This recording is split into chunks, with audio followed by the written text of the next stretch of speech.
Please Harish Rao గారు please question కు సంబంధించి క్వశ్చన్ కాదు సార్, ఒక్క నిమిషం Please, వినండి. please. మీరు sir, Please. You are the custodian of this house. ఈ సభలో అందరి సభ్యులకు సమానమైన హక్కులు ఉంటాయి. మీరే మా హక్కుల్ని కాపాడాలి. సార్, వినండి హరీష్ 2 రావు minutes. అరే, హరీష్ రావు గారు నేనేమన్నా- మినిస్టర్ అరే, క్లారిఫికేషన్ వినండి, ఇచ్చిండు. నేనేం అన్పార్లమెంటరీ మాట్లాడతలేను. ఎల్ఏ మినిస్టర్ గారు క్లారిఫికేషన్ ఇచ్చిండు. ఇవ్వలేదు. ఎవరి- please listen to me sir, దయచేసి ఒక్క నిమిషం వినండి sir. You are the custodian of the house. సభలో ఉండే సభ్యులందరికీ సమానమైన హక్కులు ఉంటాయి. మీరే మా హక్కుల్ని కాపాడాలి. మీరు మా రెస్క్యూకు రావాలి.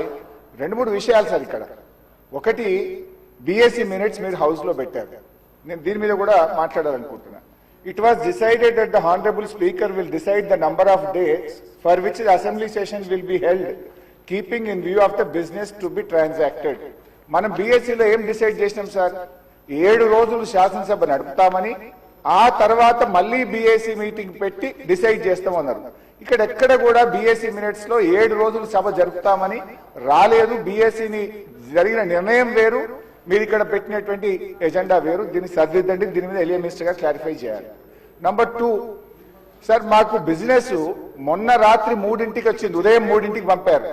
ఈ రోజు అసెంబ్లీలో ఏం బిజినెస్ ఉందనేది పొద్దున 2 గంటలకు వచ్చింది సార్. పొద్దున 2 గంటలకు వస్తే సభ్యులు ఎప్పుడు ప్రిపేర్ అవుతారు, ఎప్పుడు రాగలుగుతారు? Is it the way of functioning the assembly? దయచేసి ఎజెండాను 24 గంటల ముందు పంపడం ఒక పద్ధతి, సాంప్రదాయం. దాన్ని నేర్చుకోండి. నంబర్ 2. నంబర్ 3 అధ్యక్ష, ఇప్పుడు ప్రధాన ప్రతిపక్షం ఒక క్వశ్చన్ మీద ముఖ్యమంత్రి గారు లేచి మాట్లాడారు, సభానాయకుడు ఓకే. దాని మీద మీరు ఇంకొక విపక్షానికి ఇచ్చి మాకు మైక్ ఇవ్వకపోవడము, మేము అడిగిన ప్రశ్నలకు ఒక్కదానికి క్లారిఫికేషన్ లేదు.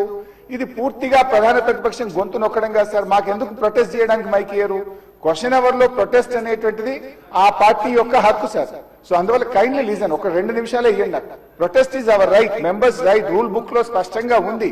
మీరు మా దిక్కే చూడరు, మాకు మైక్ ఇవ్వడం అనేది కరెక్ట్ కాదు. ముఖ్యమంత్రి గారు మాట్లాడుతూ ఏం మాట్లాడింది సార్? ఇప్పుడు ఆయన మాటలు అసలు మూసి కంపు కంటే ముఖ్యమంత్రి గారి మాటల కంపు ఎక్కువ ఉన్నది సార్. అది వినడం చాలా కష్టం.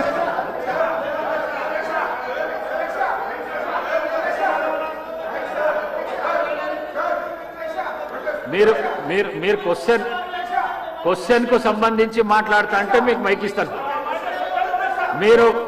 మీరు ముఖ్యమంత్రిని విమర్శిస్తా అంటే నేను మైక్ ఇవ్వను. ముఖ్యమంత్రిని విమర్శిస్తా అంటే మైక్ ఇవ్వను. ప్లీజ్ మీరు కూర్చోండి. శ్రీనివాస్ యాదవ్ గారు కూర్చోండి. శ్రీనివాస్ యాదవ్ గారు, మీకు కూడా అవకాశం ఇచ్చినా కదా.